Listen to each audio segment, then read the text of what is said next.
प्रांतीय मौलाना या महाराष्ट्रातून हद्दपार करा असं आम्ही मुख्यमंत्र्यांना निवेदन दिलेलं आहे.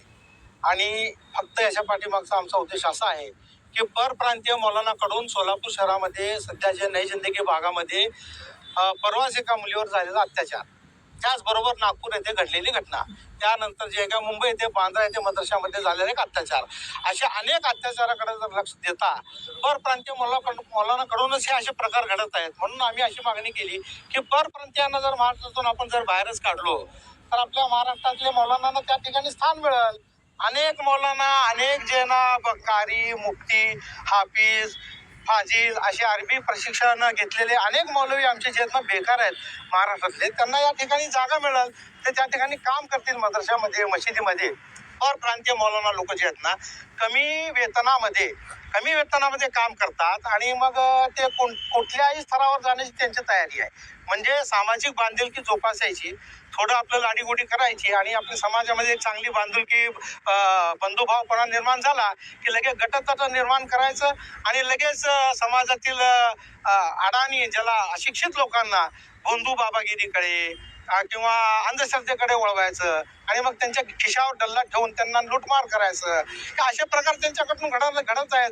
मग ते असे लोक इथं नकोच आहेत ना. त्यांच्याकडून काय प्रबोधन होऊ लागलंय समाजाचं, ते काय समाजाला चांगली दिशा देण्याचं काम करतायत, त्यांनी समाजावर कुठले चांगले संस्कार घडवू लागलेले आहेत. त्यांनी विद्यार्थ्यांना घडवण्यापेक्षा विद्यार्थ्यांना जास्त फाजीलपणामध्ये आणण्याचं काम सुरू केलेलं आहे. म्हणून आमचं त्या परप्रांतीय मौलाना लोकांना आमचा विरोध आहे. आपली कोणती संघटना आहे का, नेमकं काय म्हणून तुम्ही? आमची संघटना म्हणताना आमची एकता बौद्ध संस्था ही रजिस्टर्ड संस्था आहे. त्याचबरोबर मी मोहम्मदिया अरबी मदरसा और मस्जिद या संस्थेचा गेल्या 33 वर्षापासून मी author of the public secretary आणि सेक्रेटरी म्हणून काम सांभाळतो. आणि माझ्याबरोबर असलेले मौलाना हे एकता बौद्ध संस्थेचे अध्यक्ष आहेत आणि ते स्वतः हाफिज व कारी हे असं उच्चस्तरीय शिक्षण अरबीचं त्यांनी म्हणजे साध्य केलेलं आहे.